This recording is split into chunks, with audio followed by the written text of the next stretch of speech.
lives away, but there is too much at stake not to take calculated risks. Eden doesn't understand that. You don't understand that!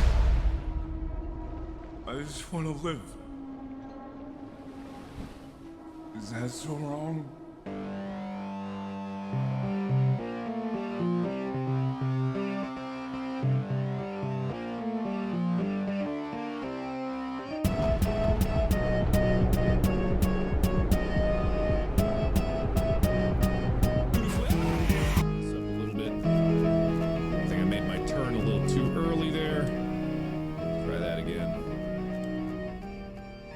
Welcome, troopers, to episode 28 of Real Jumpers, your favorite comedic sci-fi podcast. I am your commanding officer, Terner Thompson, and joining me today are my elite squad mates. Jumpers, introduce yourselves. Hello there.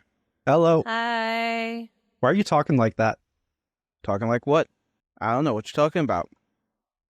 Whatever. All right, introduce yourselves, please. Hi, I'm Akemi, aka Nikki, and this is my cat, Tara. Say hi, Tara. Hey, yo. Voice provided by Dennis. Which is me. Hi, hello there. I'm Dennis, resident mech expert of this entire podcast. Oh god, your tail's wet. Yo, I'm Dom. I smell like dog because I just pet a big fluffy Samoyed. I love him so much. More than the dog that you have at the house. Yeah. Hi, I'm Steven, and I've been watching Markiplier since 1 million subs. That's not a flex. Damn. I feel like such a fake fan. I've been watching him since Unis Honest. I've been watching him since when he did Amnesia. Oh, that's a flex. All right. My name is Turner. Go ahead. I was going to say something My name is stupid. Turner Thompson. Hello? Yeah. All right. My name is Turner Thompson, and I am a visual effects artist. And today, troopers, I do believe, according to the schedule, we are doing... Seize him! Yes. What? No! Seize him! Throw him into the sub where he belongs! Who are you? He How did you get yearns in my for the room? ocean!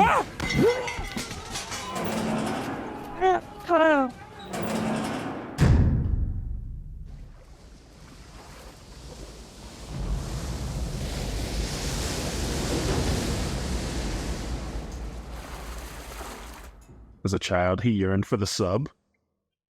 Where did that ocean of blood come from?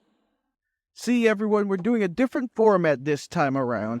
I'm hosting the show, and with it, we're not doing Godzilla. We're tired of this. It's time to jump into the ocean. I said this like a year ago when we did Deep K-Pop Demon Hunters. Why is it every time we do something different, we got to throw Turner into some benign alien contraption? Can't we just have him step aside for like 5 minutes and like we just do it together? Or... No, we got to get back at him somehow. You gotta remember, I didn't throw him into an alien concoction. I just put him back in the closet. Where he belongs. He yearns for the sub. The sub calls for him. The ocean calls. And with that, we're doing Iron Lung, a film made by Markiplier himself. Yay! That's Mark Edward Fishbach. Thank you very much. The lead actor, Hello? the director's wife.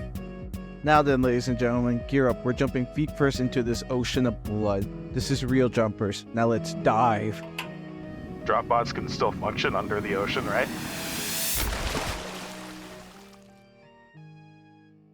Hello, everyone. Don't mind them. Mind me. Hi. Yes, your current host for today. Because when this movie came out, I immediately went to Turner and said, we're doing an episode on this movie. It fits everything of your criteria. We're doing it no matter what, because this movie was great. I loved it. I witnessed this entire conversation. He did not give Turner a choice. I really did it. It was effectively at point. Or at, it was effectively at nug point. There we go. Force multiplier point. I threatened him with the chicky nuggy. There you go. That's a M13WW nug. I wonder how Turner's doing. Hold on. Let me see if this radio's working. Hey. Hello? Oh, there he goes. Hello? It's really dark down here. Hey, Turner, we replaced you with a cat. Is this because I made you guys watch Godzilla Raids again? This is revenge for Raids again. Exactly. Now suffer in this ocean. Now Terner raids again. I feel like some very plot vital information is being fed to me right now, and I can't hear it, and I'm very confused. Hold on. We'll just have Commander Terra. Can you give some advice? Just meow for me. Meow. There you go. Does That was that a help, very Turner? convincing meow. I mean, I sounded almost human. No, I'm very scared and alone. And Nobody here knows how to operate the ship, but the cat does. I was trying to think of a naked and afraid joke. Oddly specific.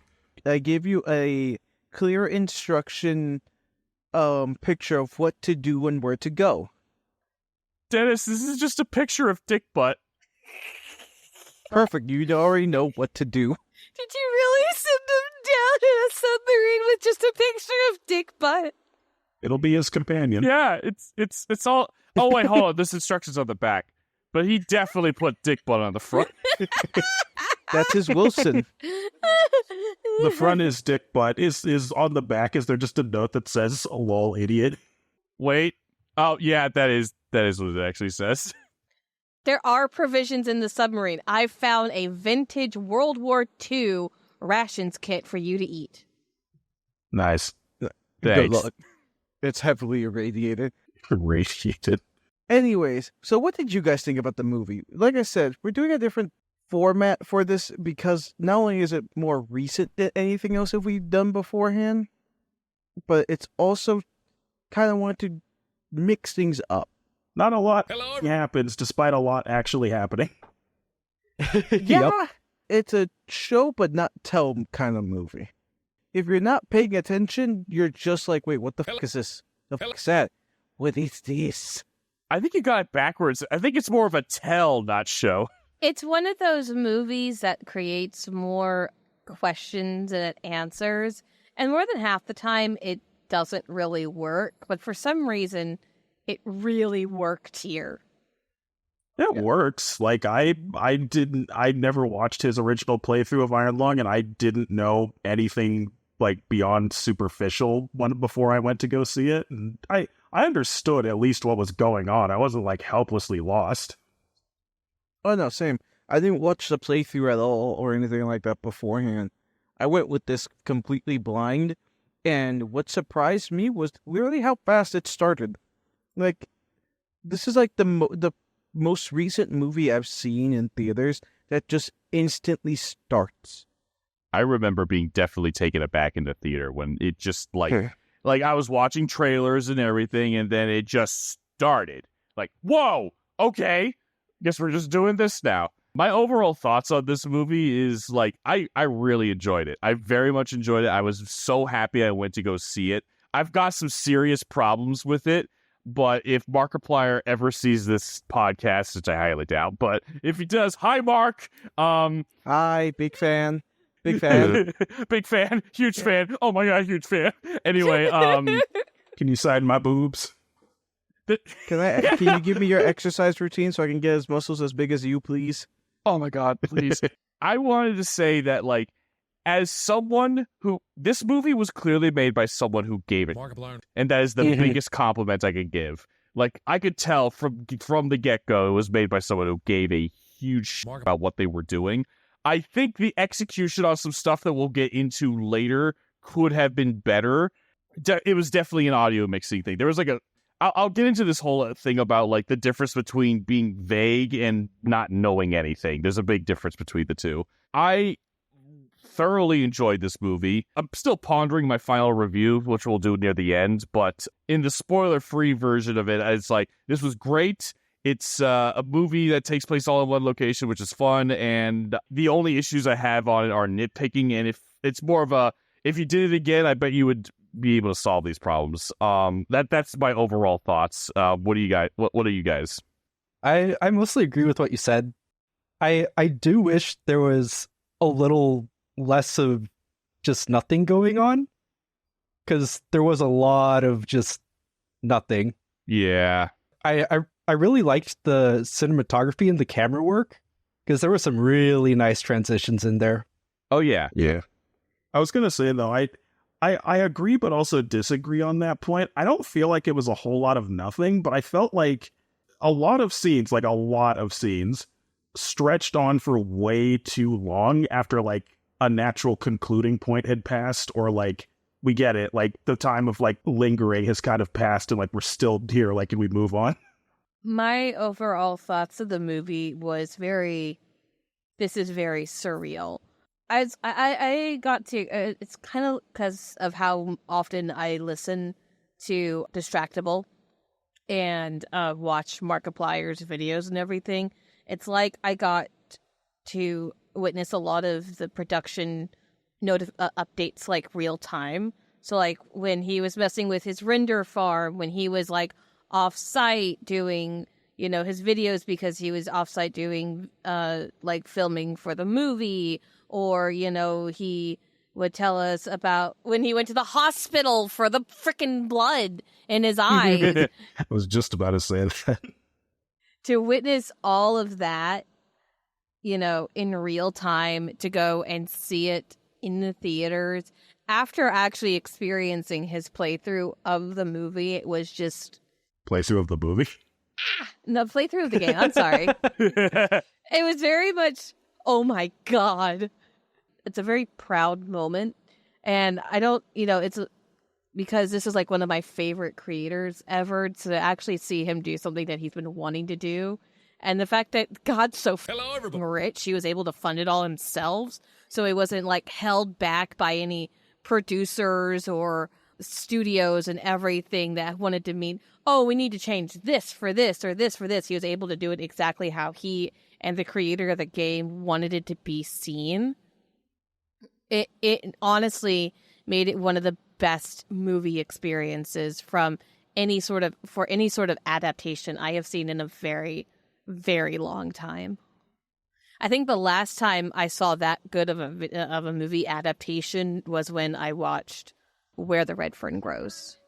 Something I could add to that, like, you just made me think, it was actually a bit of, like, a surreal to be in a movie theater and see a film made by a creator that I had been watching for a very, very, very long time.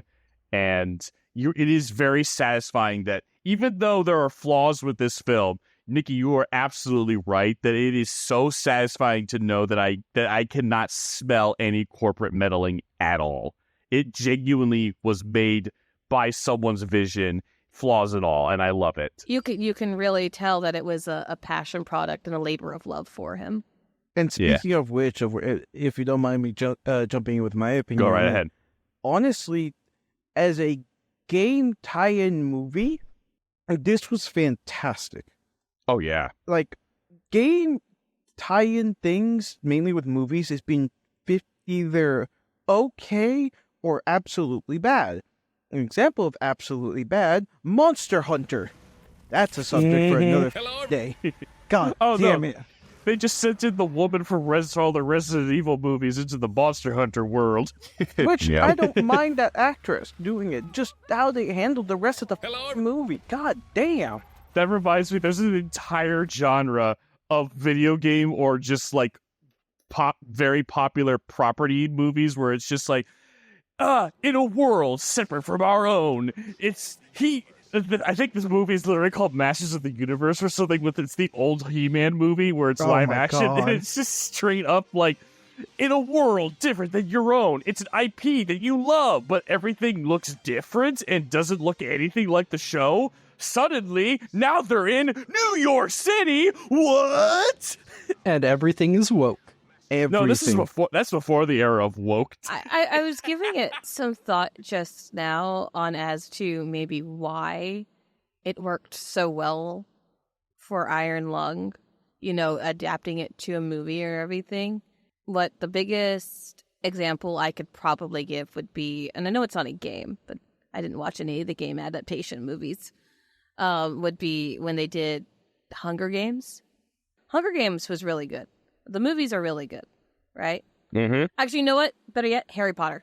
The Harry Potter movies are really good, but a lot of the fandom view the Harry Potter movies as its own universe outside the books, because there's a lot of differences between the books and the movie. So going from there, when you see that this is a universe that has already been set up. A lot of questions have already been answered and everything, and we have to fit this into this this long of a story into this time frame. Obviously we've got to cut some things out, right? Because there's already a lot of context and everything here. We've got to condense it. The difference between that and Iron Lung is, and this is part of the reason why Mark wanted to do it, is because it was such an open mystery that you could play with it however you wanted. You could come to any conclusion that you could as to why things are happening the way it is. And according to Mark, is because he had the creator of the game there, they still played to what the creator wanted the world to be like, but they still kept it in that open-ended nature. And that's part of the reason why I think it worked, is they didn't allow themselves to fall into the constraint of answering every single question.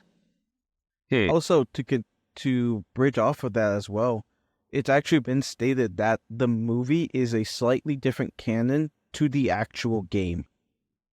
You know how in the game it had the dragon and the frog monster in it? Those two are not in the movie at all. It's just the fish. Yeah. Which the fish is effectively the monster that you see in the movie.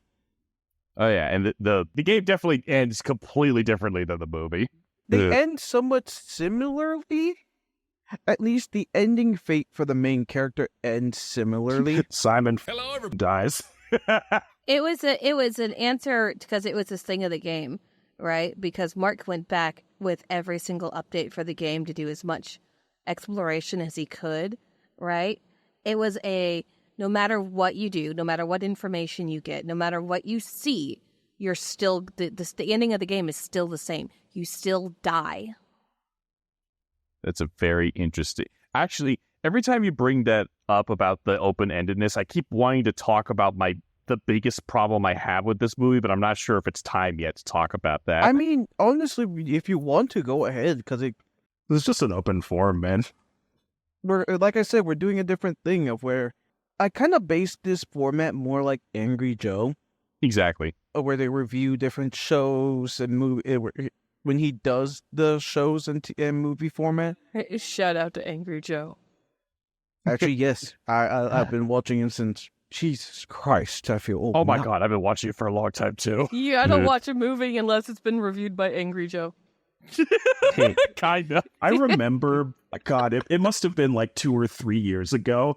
Turner and I were talking about Angry Joe, and Turner's just like, I trust Angry Joe more than IGN when it comes to movies and games. I know Angry Joe will just tell it to me straight if it's... Hello. And I don't always agree with what he says, but I know that he's not lying to me.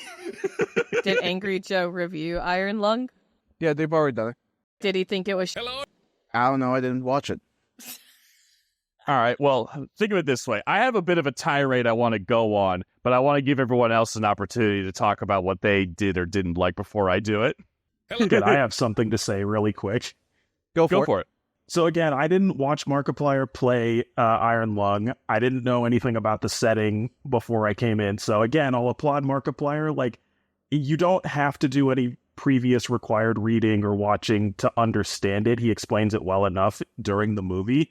But from a filmmaker's standpoint, we looked this up earlier. This film genre is technically called a bottle film, like Ship in a Bottle. Oh, yeah. Because it is completely and utterly carried by the lead actor and the singular location that they're in. Besides, like, a point where, like, you see through the viewport when they pull him up and he's, like, in this lab or something. Markiplier. The singular location is the Iron Lung itself.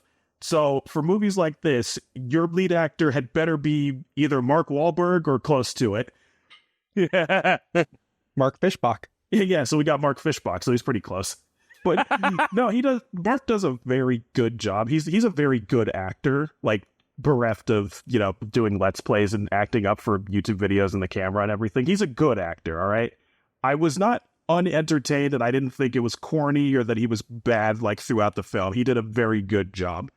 But again, like I said, from a filmmaking standpoint, because... You know what? Here, let me say this. He gets away with a lot of very interesting camera angles to keep things interesting. Like, he'll put like the camera like inside of the roof of the iron lung at like a Dutch angle or something like that, or like beneath the floorboard. Like the cinematography is great. It makes it so it's not visually boring because again, it's the same location the whole time. But because they hold on scenes for way longer than their natural endpoints would be, or just, I don't know, Mark like overacts a little bit for like a solid 30 seconds at the end of a clip instead of it just moving on. The pacing is really, I don't want to say bad, but like almost fragmented as a result. Like there were several points like in the theater I was like, can we move on? It's a slow burn that it feels like it takes too slow to keep going. Yeah. I totally get what you're saying, Dom, because there's a part of me that thinks that the issue is that they were making a full-length movie when this probably would have served better as a not full-length, but maybe more. Short films kind of suck because everyone's like, a short film that's only 10 minutes. I'm like, that's not really what I want to call this. That's a TikTok video. I want it to be like a film that's sort of a short film, like ish, because like they definitely were kind of stalling for time at a few points, and that I sucks. think that the literal definition of like a feature film is that it has to be at least 60 minutes, not including credits. In that case, I think if it was 60 minutes, I think that would have been a little bit better, because then they could have cut out a few. Look, a build-up is definitely important. My favorite movie of all time is Alien, and most of that movie is just build-up, and that's fine. But like, I totally get what you're saying. Yeah. Well, Alien's a whole different beast because they have the whole ship, the whole crew to play with. Again, in a bottle film, it's just Mark Fishbach inside of the iron lung. Like, no matter which way you frame it, no matter how many interesting camera shots you have, eventually it's gonna get boring. But sometimes he was under the iron lung. Yeah, no, again, the cinematography was great. It's just that, like, because of just the inherent way that this film is structured, it's gonna get boring no matter what they do at some point. And I feel like because of the pacing of it, just in general, that point hit a lot sooner than it should have. You know, something interesting about pacing is that our pacing as a show has been pretty sporadic, but you know, if you want to help us fix that, you can go to our patreon.com and give us money. Oh god, Terner is an EA executive. He dropped an ad right in the middle of the game. Shameless plug, but... No, but in all seriousness, though, if you guys are enjoying our show, please do us a favor and go to patreon.com/realjumpers, and you can find that what we do is we often will post versions of these episodes that are uncensored, where you'll hear us say, you know, the word. Wait, but they won't know what that is. Yeah, but that one's bleeped. Like this? Hello, everybody. My name. Here's another one for the Patreon. You can also follow us at... Hello, everybody. My name is Markiplier. Shut up! You can finally figure out what the Kaiju Slammer is. Please support us on patreon.com. If you're doing it as we speak, thank you so much. And if you're doing it once you get paid or anything like that, thank you as well. Any support will be greatly appreciated. Now, back to the Blood Ocean. So that's our immediate take from, or at least how we feel about it. Now let's actually talk about the story. Alright, but I want you to imagine this. The sky is gone. The stars are gone. Every planet in the universe has simply vanished. All that are left are barren moons and a handful of survivors living on dying, aging space stations. With supplies dwindling and hope fading, one moon may hold the key to our survival, but it is under an ocean of blood. That is the beginning of Iron Lung, where the movie effectively starts. You see effectively Mark's character named Simon, who is a convict. We see Mark's character in this submarine, the SM-13, nicknamed the Iron Lung, on this work release program, where once he completes a mission, he'll be freed. Now, granted, he doesn't know being freed means being freed of living. Because the Iron Lung is effectively a one-way trip. They put the convict in, they weld the door behind him. This is the SM-13, meaning they've done this 13 times. And most likely, there's going to be an SM-14 after him. The SM-14 is where they store all of the meat. What do you mean? He is the meat. Exactly. Something I wanted to talk about before we went any further is at the very opening of this movie, Mark I forget if it was like a short or something where he was talking about how he was trying so hard to make a simulation of blood sloshing around for lowering the sub into, and then eventually he just rage quit and just did it practically. That's a practical shot that you're seeing of the ship being lowered into the blood ocean, and it made my little visual effects heart like I love practical effects so much. Speaking of blood, I wanted to congratulate him because his movie is now the #1 movie in the world. It broke a record for the amount of blood used on a film. Hell The yeah. previous holder was the remake of Evil Dead. Yes, and apparently they beat that record by a couple, 100,000 gallons of blood? Goddamn. Damn.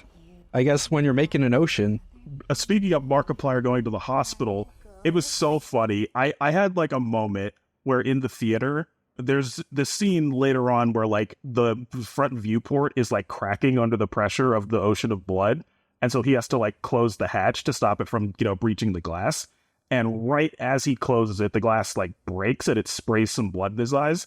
And both me and I sensed through the force Steve next to me were both just like, that's the scene that definitely sent him to the hospital. that's what got him. I thought it was from them just filming the ad where he's just coming up from the ocean of blood and it's all in his eyes and he opened his eyes. That possibly could have been it, but no, straight up, out of the corner of my eye, I could see just Steve just had the same thought I did. It's like, that's definitely it. Yep. The thought bubble just came above your heads and it just connected to both of you. Just like, that's it. We truly shared the same brain cell. Speaking of shared brain cells, Don, you and I have, at times, it feels like the exact same cell. You just have a slightly faster time of reaching it than I can. Can you just stop? Get out of my head. Des, you're using dial-up. I told you need to... No. You know what it is? I have more RAM than you. And with RAM shortages these days, he can't get more. Yeah, I installed more RAM inside myself before the prices shot up for all the AI, and Dennis can't get any, so I'm faster than brain cell. I only have 32,000. How many do you have? 64. Hello, everybody. 69. Nice. No, that's too obvious. Alright, but anyways, Simon is effectively sent on this mission in this ocean of blood on this moon to find something of valuable, and like I said before, if he completes it, he'll be freed. That's a lie. It's effectively a lie, and it's actually not the first moon that they found. In the world of Iron Lung, they found other oceans of blood. The reason why everyone's just kind of frolicking to this one is because it's the most active. Not only the most recent, but they sent a research ship down there and it never came back, at all. They know something's down there. Didn't they also say at one point, because, they're searching all over the place for any solution they can find, they've scanned, a bunch of oceans of blood, and, there's nothing but, sediment and, some rocks down there, but this one, they've, actually are just there's something there, we just don't know what. Yeah, pretty much. They're literally grasping at straws, and this is, the most active one of them all. That actually made me think of something. Quick little behind the scenes. This is actually the second time we're doing this episode, and when Dennis brought up the whole second blood or the multiple blood oceans, I was like, whoa, I never knew that. But something interesting I thought about is well, no wonder they're searching blood oceans. If the entire universe just supernaturally kind of disappeared, wouldn't you also be drawn to the supernaturally appearing blood oceans for any answers at all? It kind of makes sense. No, no, I'm with Terner on this one because of the fact of where it's terrifying enough that everything just disappeared. Imagine you're staring out at the sky. You're on Earth. You're looking at the sky. All in a snap, all the stars are gone.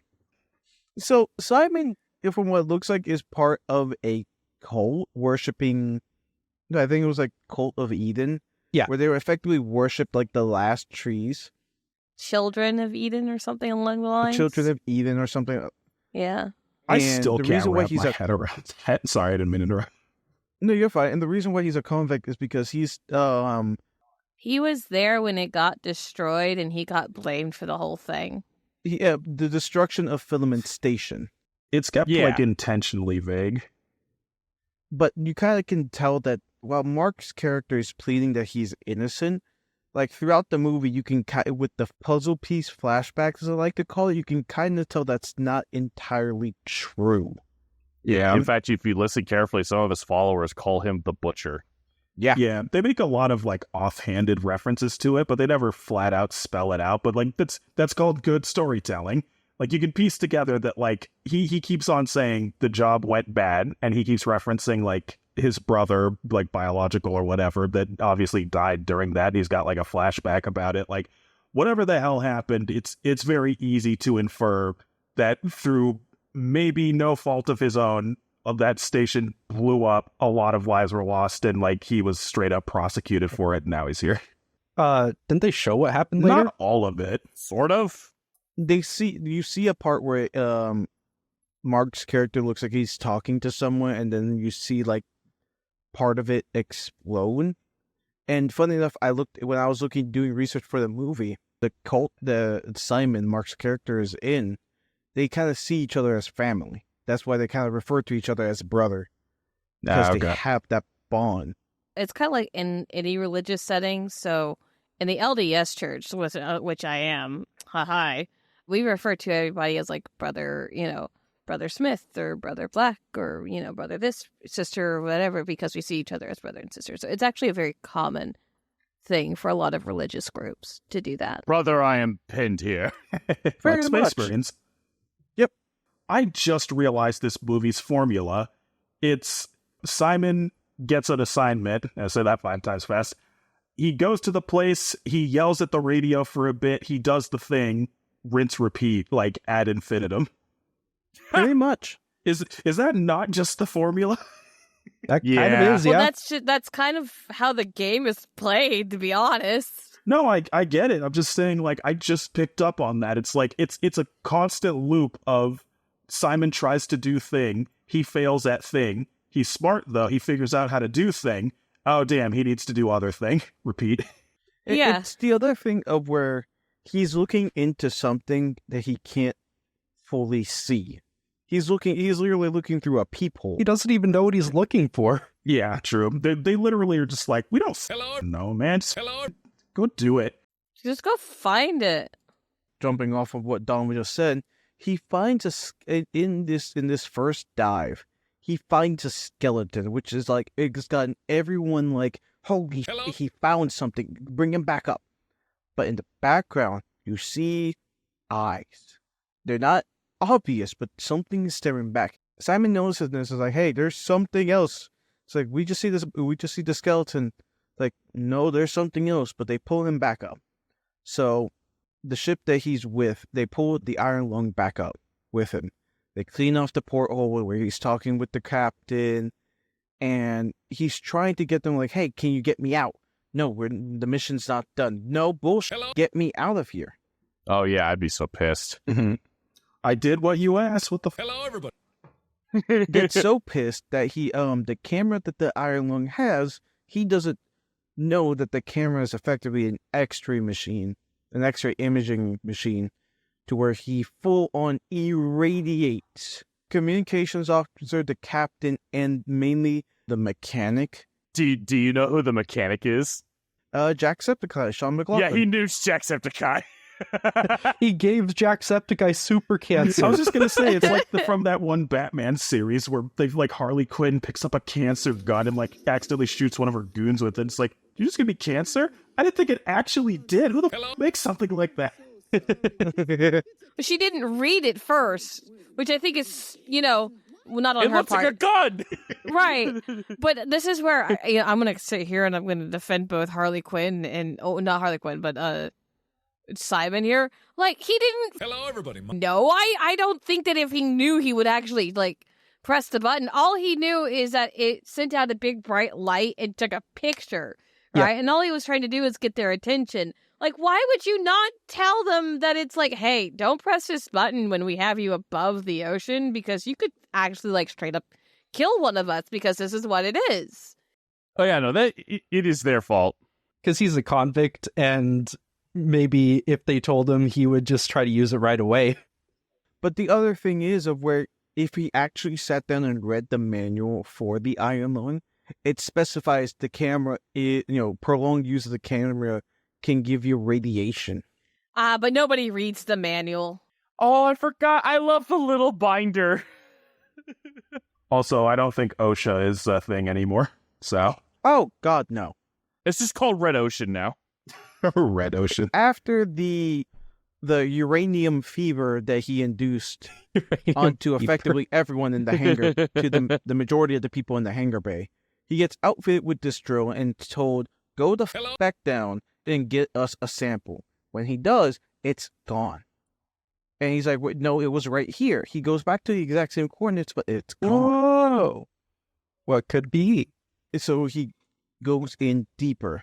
But as he's going in deeper, he is losing connection to the radio that he has is effectively Hello, everybody.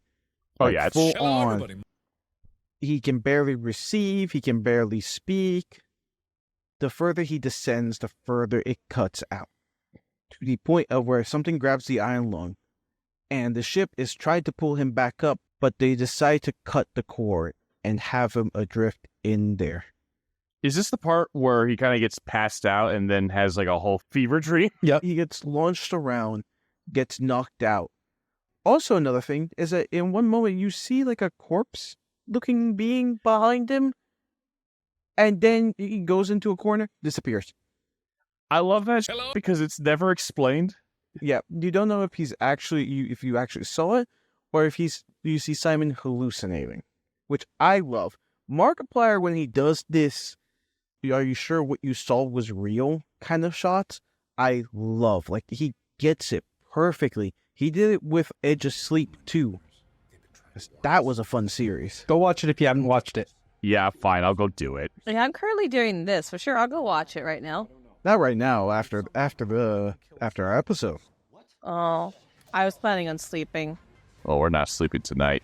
he wakes up, and after seeing what looks like, try and get his bearings, he sees the corpse-looking thing disappear into a corner, and in there he finds like a little supply closet, like a little footlocker. Oh yeah. He breaks into it, and he finds things from from what looks like the previous Save file. previous save file. Yeah, no, previous convict that was here. That looks like it was part of the same cult as he was, because he has a little pendant. No, it looks like a sapling from a tree, which could honestly be the very last sapling. It's encased in resin. Probably dead.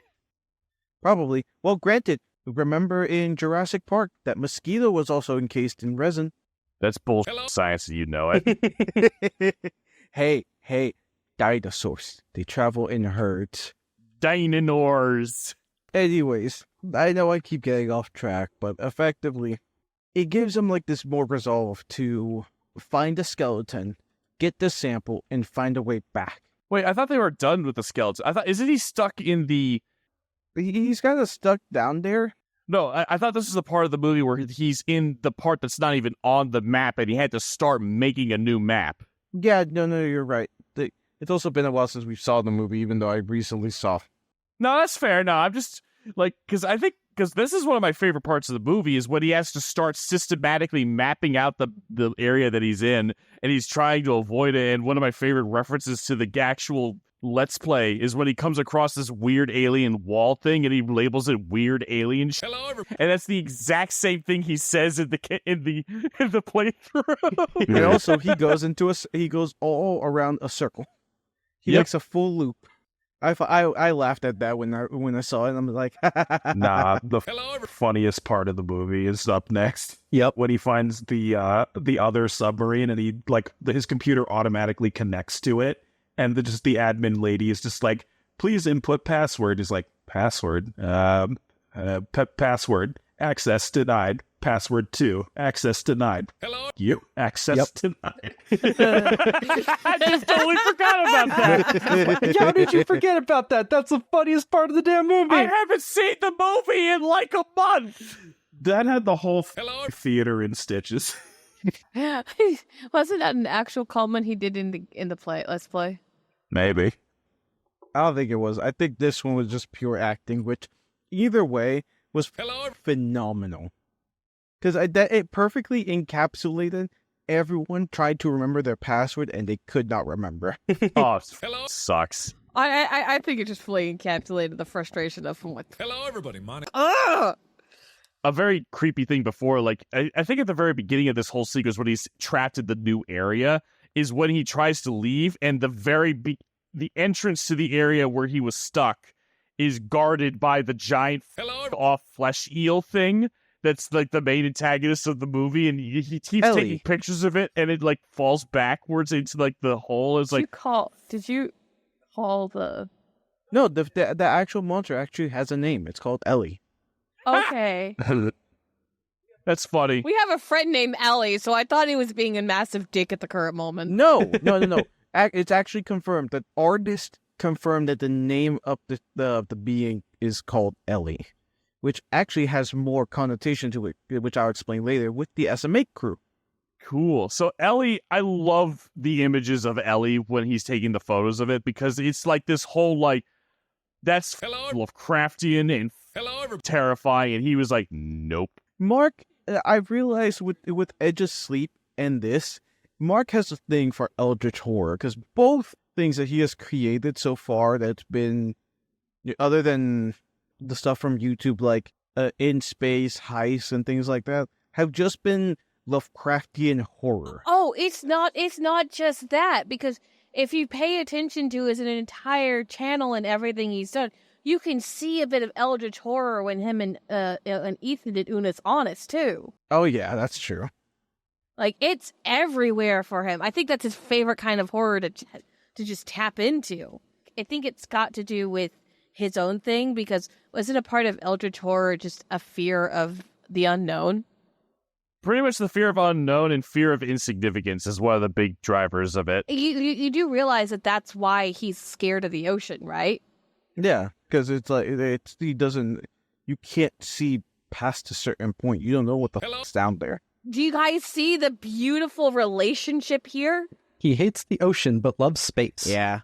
He has a fear of the unknown, but he loves tapping into the fear of the unknown. Mm-hmm. Well, the fear of the unknown is kind of vague. It doesn't always need to be like eldritch horror is more than just the unknown. It's a big thing of insignificance is kind of a big part of it, of like dealing with something that makes you, the viewer, or whoever is experiencing it, insignificant. That's one of the key parts of eldritch and Lovecraftian horror. But if you also notice, like, that's because he does he's Markiplier. He's known for doing a lot of horror games. That is a lot of the horror games that he plays. Yes, exactly. I forget exactly what happens after he like gives up trying to map out the area. Does he like get contact with someone again, or He tries to get into contact with someone. Isn't this when he starts hearing voices through the He starts hearing another person talk to him, a woman, Yeah. and she's talking to him of try and get him through like this godly like beneath the ocean. Simon thinks he's full on hallucinating, but it's what else do I have? Let me Hello? let me follow it. Yep. And we, the viewer, don't know if he's hallucinating or not either. There was this whole thing about the speaker having a light when the commander lady was speaking to him, but during like this whole section, the light is off. And since he like hit his head earlier, we don't know if this is a hallucination or. And the other thing is of where I think it happened a little bit before this, that monster came back. It's sitting the exact same spot that Simon was sitting at. And you see a little bit more of it kind of grotesque and corpse-like. But the window is open. And the intercom starts saying that there's been a hull breach again. and again and again, and you see a bit of the real Simon come out, and he breaks it. He unintentionally breaks it because he did it in a fit of rage, but he breaks the intercom, and throughout it, you don't know if it's actually working, if he's hallucinating, or if it's something else talking to him. That part is very key. That I like that. That's very good. I have this big tirade I have later, but I want to point out that this part is good. Like good mystery. I like that part. So the woman that's speaking to Simon gives him coordinates, which is actually coordinates to, in the game, goes to the void. Huh. There's this like light-based, it looks like a portal. And it's the coordinates that the woman gives in the movie are the actual ones in the game. That's cool. Yeah. I found that out, I'm like, holy shit, that's awesome. But what does it actually go to in the movie? Hell. From what I can tell, he comes into contact with effectively the other side, and it looks like another, like a godly-like being, like an entity of some sort, peering in through like a small little hole. Because what the woman was saying is that this was like the answer to the quiet rapture, which is what they call everything disappearing in an instant. Oh yeah, I recall. It has something to do with like they found something called the light or something, and doesn't this lead into Simon kind of passing out or hallucinating again and needing to like either turn, like there's this whole sequence of him turning on the boat, maybe, I don't know, totally getting this out of order, but then does he get into contact with the commander above? Somehow, by some miracle, gets in contact with her, and then like the whole mission becomes he must get the data from the SMS, whatever, and then like they'll save him, quote unquote. Kind of. After having this like weird, like trippy moment of where he's talking to whatever's beyond the void, he kind of wakes up, throws up blood, and is at this point where he starts talking to the captain again. But it's also the fact of where he realizes that the monster is talking to him because he never said his name. Oh, I love that part. Also, back to the speaker. Like during this whole sequence, he found out that the speaker was or the wires were broken. But now, after he woke up, the speaker is like fully functioning and wired again. So that makes you wonder: did everything else that just happened totally even happen at all? Which is interesting. So he reports back to the captain saying that he found another submarine called the SM-8, and she goes into explaining what the SM-8 was. Initially, when this moon was founded, they sent a research vessel, which was the SM-8, along with a couple researchers in it to see what's going on. In there, they found that the blood, not only it's a human, but they could also kind of make food with it. And also in in a voice clip, because this was part of the research I did on one of the videos I found, I can't remember which one it was, talking about it, is that you could hear one of the scientists in there telling another scientist to stop drinking the blood. I mean, you gotta manage to drink the blood of the blood ocean in this. Come on, man. Like, have none of these people seen a movie before? Well, when the universe is screwed, might as well. Also, at this point, I forgot to mention that the Iron Lung has a little oxygen bar that tells you how much oxygen you have left. He's been gone for several days, the captain tells him. That's like the whole point of the game, is like you've got limited amount of oxygen, and within that you've got like this limited amount of time to do as much as you can to get as much information as you can to get to all of these certain points. And at this point, he should have been dead. With how long? Because apparently he's been gone for several days. After telling the captain what he's found, she effectively says, okay, put me in one, and if you go, I'll give you the admin password to get the black box data. I will meet you at these coordinates. If you make it, I will get you out of the Iron Lung. And he specifies with her too, and you'll set me free. And he just stares at the speaker until she responds on multiple occasions. Here's something I need to say. When I went to go see the movie, it was not clear at all that the captain was going down in a sub also to come and get him. I'm going to be completely honest. That's like one of my big complaints is that part was not clear at all. It was pretty clear. She like straight up said she was. Yeah, she said, "I'll even come down myself." Well, she had to meet him at those coordinates because he could get the black box, but he couldn't transmit it like back all the way to the ship, I think. Like he had to transmit it to another sub. So she said she would personally come down there so he could transmit it to her, and then she would like personally get him out. I'm not crazy. I'm not the only one who's thought this. I didn't think that either. I thought that they were just going to like fly over and pick him up or something. I thought she was like in a boat. Nah, they said she was coming. No, I saw, and I've seen a couple reviews of people watching this movie and also not getting that. I'm not crazy. I'm not the only one who had that issue. It might have been an audio thing then.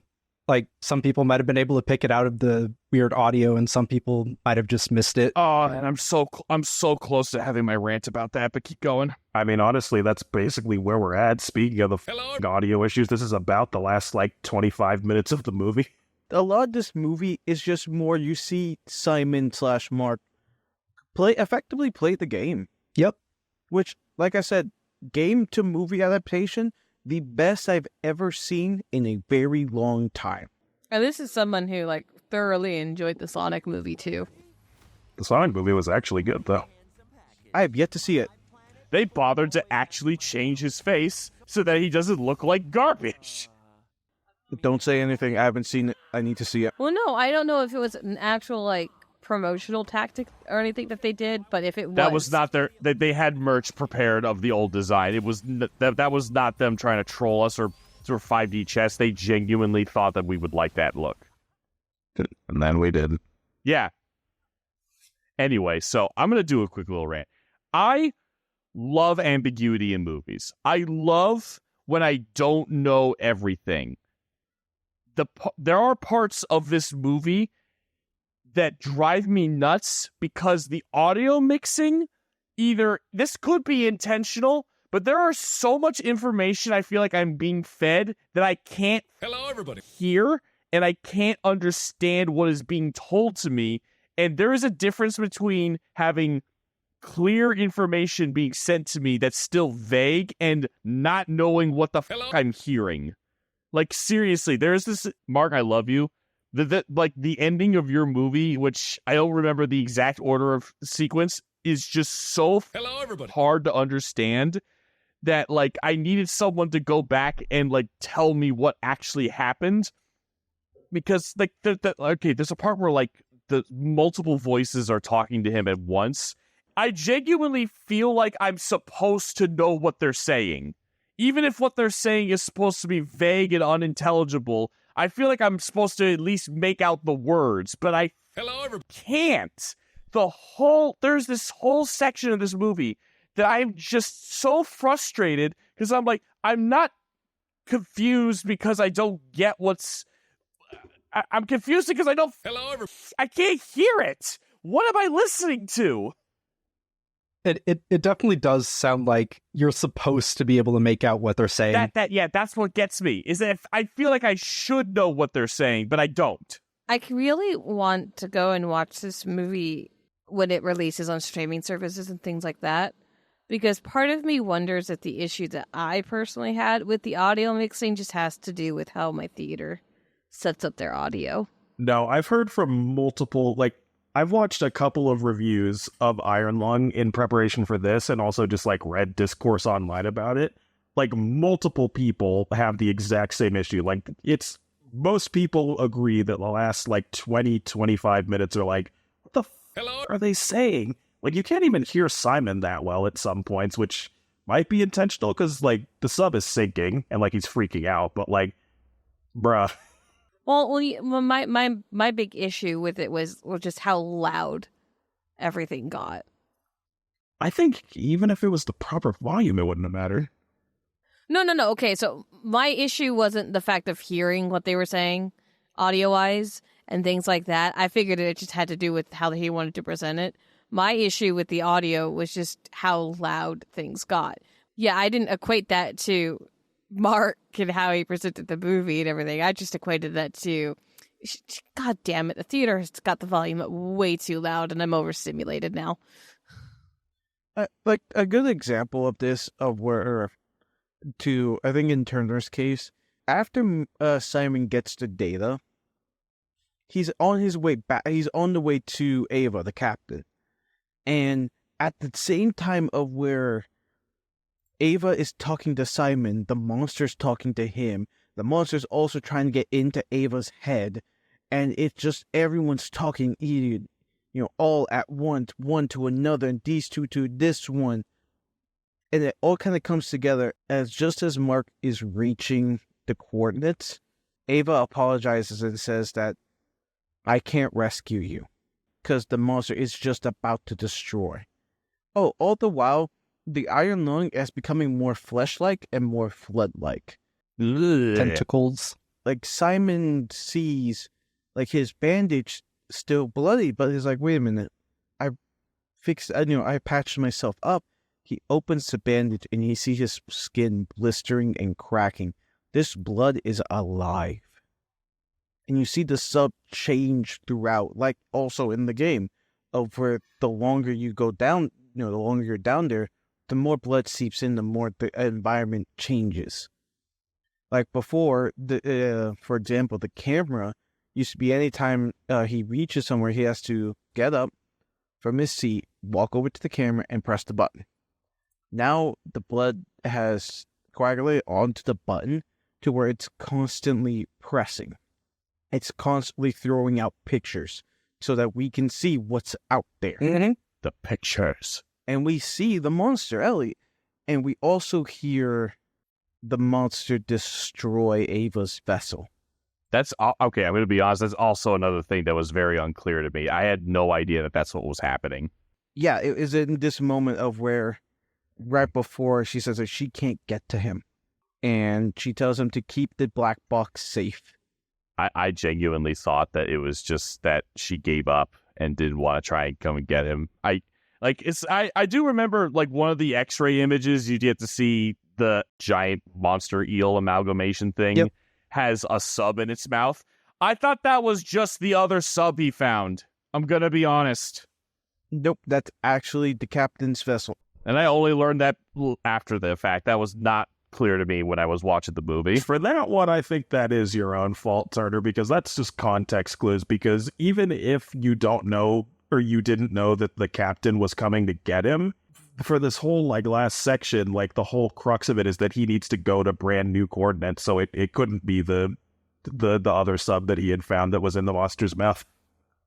Well, I mean, but that's the only other sub I've seen. I know. I'm just saying you didn't understand, but at that point, context clues would have helped you, I guess. But yeah, it's whatever.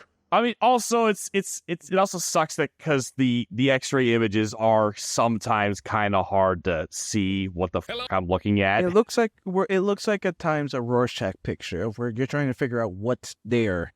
And I think that's intentional sometimes, but there are other times where I feel like I really am supposed to know what I'm looking at, and that part.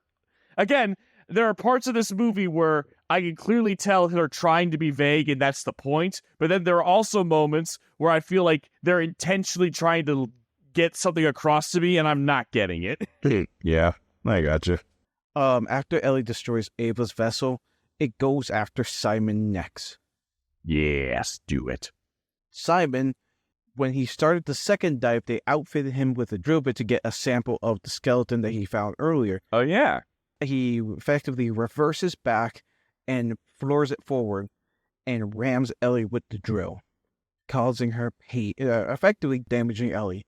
He takes this moment, reverses back, and go back the way he came, see if he can find a way to get out.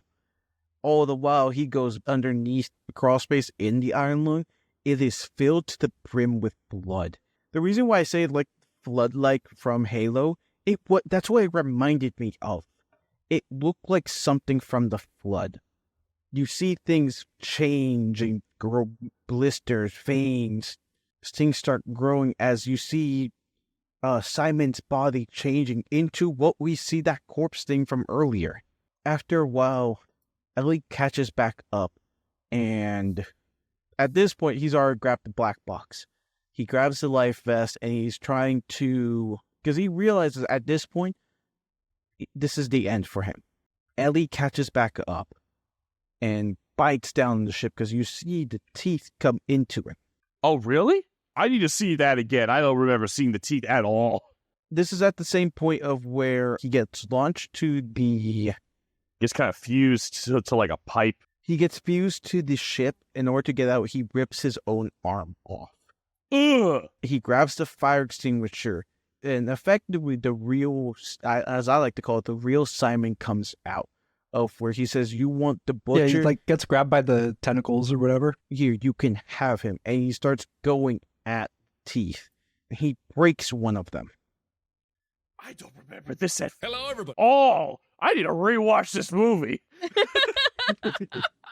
And he breaks one of them. He genuinely breaks one of the teeth. At that point, blood is effectively rushing in. He's already attached the black box to the life vest. And at this point, his body has just become what we see. And it wasn't until... Now, this part was unclear until I read the wiki article you sent me and one of the videos. The reason why his sub exploded was because the sapling, the blood makes contact, and somehow it gets it implodes, breaking the jaw and killing both of them. I didn't get that at all. I didn't get that either because I didn't know what the fuck happened. I thought I thought the engine blew up. I didn't even realize it blew up. All right, cool. So I'm not crazy. I'm not the only one having problems following this sometimes. I didn't know how that happened either. And then at the end of it, you see the life vest and the black box floating above the surface, and it's illuminated by a flashlight. And that's where the movie ends. Now, would you like to hear something I found out of the movie when doing research of it? Yeah, sure. It's actually confirmed that Ellie is an amalgamation of the different humans that did expeditions into the ocean. Oh, yeah. You can see it in her 3D model. It's gnarly. They got, like, human bones. Hello. Did it? Ugh. You can see different human faces, and the head artist for the Iron Lung, the creator of Ellie, did a picture of how she looks, and she has different arms and feet. It's effectively an amalgamation of everyone down there. That's why she sounds more profoundly human, because of the fact that where she's literally made up of the past humans, like the SM8 crew. Ugh, it's so disgusting. It's like a hive mind. Ugh. Yep. It's actually, the name Ellie comes from the voice actors of the monster. Huh. Elsie Lovelock and Ellie Lamont. They combined the two names together. That's neat. Yep. So, what do you guys think of this movie? Like, any other thoughts you'd like to give it? Any other problems? One more thought, something that we really need to touch on as lovers of Markiplier. Can we talk about the moment he took his shirt off? Hot. He's hot. Yes. He's very much. I would like to have that build, please. That's it. That's all I wanted. Just all I wanted to full focus on. My jaw dropped in that moment. I was just like, yes, this is a good movie. I can die happy now. But no, this movie, despite its problems, I had a blast watching it. Like Edge of Sleep, which is, again, I keep bringing Edge of Sleep up. It's a good show. Fine, I'll watch it. God. It's on Amazon. No, it's not. It's on, the rights of it went away in Amazon. Oh, really? Aww. Yes, because I tried to see if I could watch it again. Oh, actually, the one thing that I wanted to point out that I thought was really cool about the production of the movie is the massive blood drive Mark did that coincided with the movie. Aw, that's sweet. So there's and I don't know how bad it is right now, but there is a massive blood shortage going on. There's always a blood shortage. And what happened was Mark did a massive blood drive. Now, you go into any place that you can donate blood to. You tell them that you're donating blood for Iron Lung, and it would be sent to a specific place or something along those lines. And I thought that was really cool and very, very Mark-like, because for those who don't know, all of the revenue that Mark gets from his merch sales do not go back to him. They always go to a charity of choice. The only money that he gets is from the actual ad revenue and from his clothing brand, Cloak. I have an ungodly amount of money. His merch sales do not fund him whatsoever. They go straight to charity, which I thought was really cool that he did something like that for the movie as well. Can this guy fuck off already, man? He's such a great guy. Fuck him. So it was on Amazon Prime, but it moved to Tubi. It's the only place where you can watch it. It's only 6 episodes, but I would heavily recommend it. It's good. People got like really mad when Edge of Sleep dropped because apparently there's a scene in it where he kisses his co-star because it's called for in the scene, and they got really mad that he kissed somebody other than Amy. It's called acting, Yep. whatever. I know, but I love how intensely loyal his fans are to his relationship. That's true. So, Dennis, to do your final thought. Yeah. My final thoughts of the movie were, despite its cryptic audio in terms of like what the hell's going on here, and in terms of the ending of like what the happened, I would prefer more explanation on that other than researching it. I had a blast watching it. Like, I was this is how hooked I was. Whenever I go to movie theaters, I order a large popcorn for myself, really. And I can consume that in less than like 3 minutes, close to 5. I got not even halfway through, I stopped eating. That's how hooked I was. Damn. And I love popcorn. Like, popcorn is literally one of my favorite foods. He has to go refill his popcorn at least once. Yes. And that's early in the movie because he usually eats it all before the movie starts. I have that problem too. I have a similar thought. I definitely 100% was engrossed the entire time. I really wanted to see it. That could be me being biased because I love Markiplier and like I really wanted to support an independent project, but like I don't think it was just that. I genuinely was really enthralled with what was going on. I wanted to know more. I was so curious to see. Like, an entire scene I think we skipped was that whole bit where he was, like, at one of his lowest points where he was, like, he found water and then, like, the engine was off and then he had to turn on a light and he's like, God damn it, man, why do you have to drink every goddamn drop? And then he had to spit on it to, like, make it work. And then there's that moment where he's, like, constantly just hitting the Hello, everybody. X-ray light just so that he has some light to work with. Yeah. Then he tries to tape it and the tape falls off. He was going Hello. through it, man. There's so much stuff that goes on in this movie. I really like it. I think overall that something that Dom said earlier is that, yeah, this movie has some moments that are stretching for time, and I hate when movies are clearly doing something for time. Like when we were watching the giant claw in our last episode, like the parts where the giant claw attacks things randomly serves. Go watch that, by the way. Don't watch it. Watch the episode, not the movie. Yeah, watch our episode. When the giant claw just attacks random things, just for the sake of padding time. Not to be entertaining, just to buy more time in a movie that is only an hour and 17 minutes long. It is so shameful. Anyway, like, I really like this movie in general. I feel like, Mark, can you just go back and re-edit the audio in some spots and then, like, do, like, a second pass at it? Like, that's, like, my only, like, I like when there's mystery. I like when all the information I have might be contradictory or super vague or not giving me the whole story. I hate trying to parse together information that I feel like I should be hearing but can't. That part really was irritating me. So I would give this movie, God, I'm teetering on either a 7 or I think I'm going to settle with a 6 out of 10. Maybe I'm going to go a 7. I feel like this was definitely a bit better than above average, but there are, like, the stretching for time and the inability to, like, understand what the fuck is happening at a few points is, like, the only thing I have against it. So I'm going to go with 7. All right, Dom, what's your score? It's been fluctuating. I think when I initially saw it, I gave it like a solid 7. I think I'd drop it half a point to 6.5. I wasn't unentertained. I don't think I wasted my money. It was a good time. I'm personally not a fan of horror or eldritch horror, but it was, it wasn't like, stuff I didn't want to see or like I'm not traumatized, but it was a solid outing by a very talented man. And like Terner said, he cared. Like, there was no corporate meddling. It was just a dude who actually cared about the product he was making and the story he was making it about.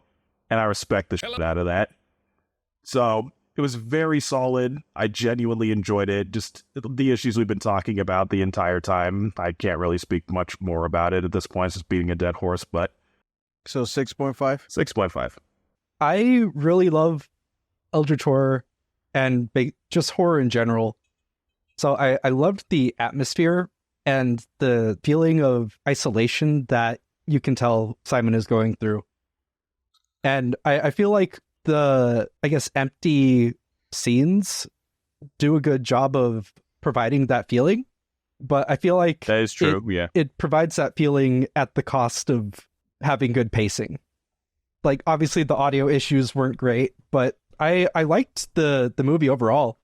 I definitely didn't feel like I had wasted my time. I'd give it a 6 out of 10. It wasn't great, but it wasn't bad. I feel like it was a pretty damn good first go at a movie. Oh, yeah. I'm going to let all my bias run free here. And now I will explain. I gave it a 10 out of 10. You. Hello, everybody. Okay.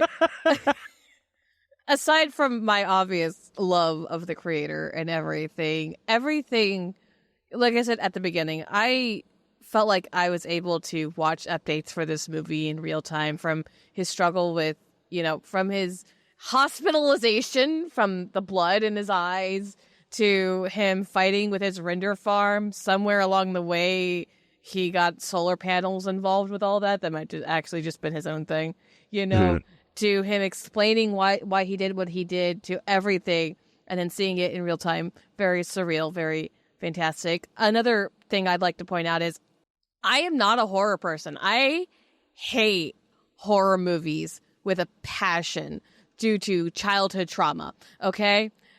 This was the best theater movie experience I have had in a very, very long time. Sound quality aside, okay? I don't go out to the movies that often. It's too expensive to do.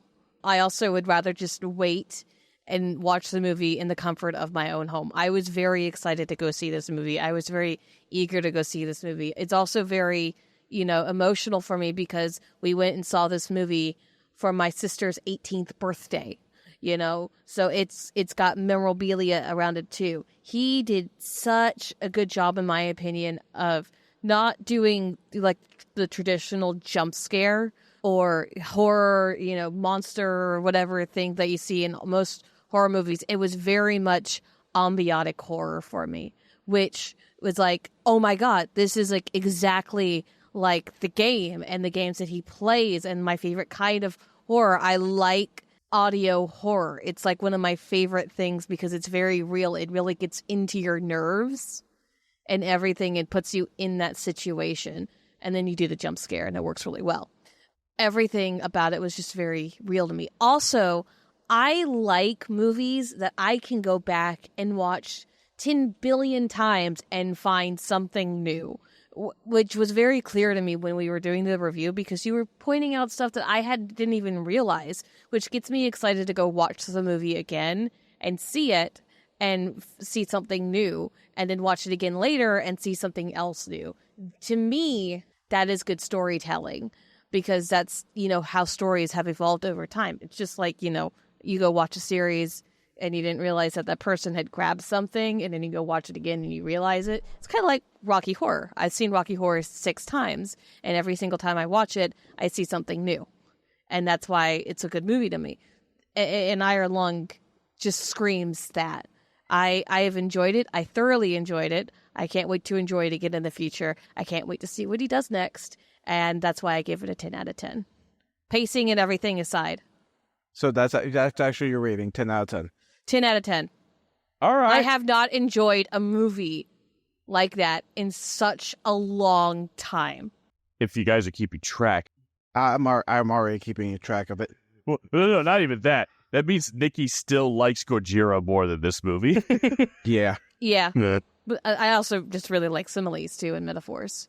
For me, despite the last part of it, of we're trying to figure it out what's going on, my final score for this movie is a solid 9.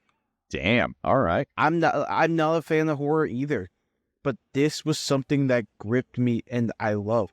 I think I like Eldritch horror. Granted, I think it's also because of the fact of where Mass Effect was supposed to be Eldritch horror, and they robbed me of it. I made synthetics to kill all synthetics so that they would stop killing synthetics, or... That wasn't the original script. Oh, no. It was, I'm afraid of synthetics killing organics, so I made synthetics to kill all organics. Oh, can I Yep. rate the movie like a 1 out of 10 because I didn't have the stupid popcorn buckets? Dude, I was pissed I couldn't get a popcorn bucket either. Same. So our average is around 7.7.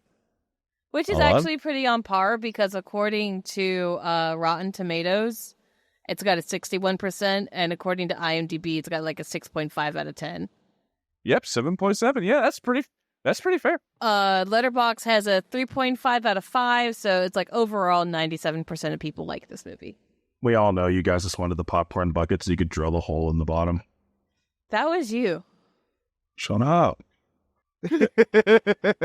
Tom, don't tell them what we like to do together when we go see movies. God. I'm sorry. All right, let me go reel Turner back up. Oh, thank God. Please. Now, Turner, remember, this is bigger than you. You got to stay down there. No! Hello, everybody. I'm the biggest thing ever. Hello, you. I want to go. You know what's bigger than that, though? Godzilla. Turner, what was it like down there? Hello, everybody. Awful. Okay? There was a spider in there, and that dude was big enough to pay rent, okay? I never want to go down there again. I'm off owes me 5 months of back rent. Come on, Turner, come this way. I got some like ramen and hot cocoa waiting for you. Oh, thank you. Alrighty, everyone, we've dissected the plot, analyzed the details. Now, join us next time for, I think, Godzilla? Or maybe we do Mass Effect if we decide to continue down the rabbit hole. Excuse you. I am in charge at the schedule, thank you, and I don't know yet. We're gonna do Project Hail Mary. It's probably going to be Project Hail Mary or Godzilla Sea Monster whenever we get done first. Garrett, bleep out the name the names. Make the viewers want it. We made a big post about the stuff we were doing already. Damn it. Alrighty. Bye, guys. Bye, everyone. Bye. Thanks for watching, Bye. everyone.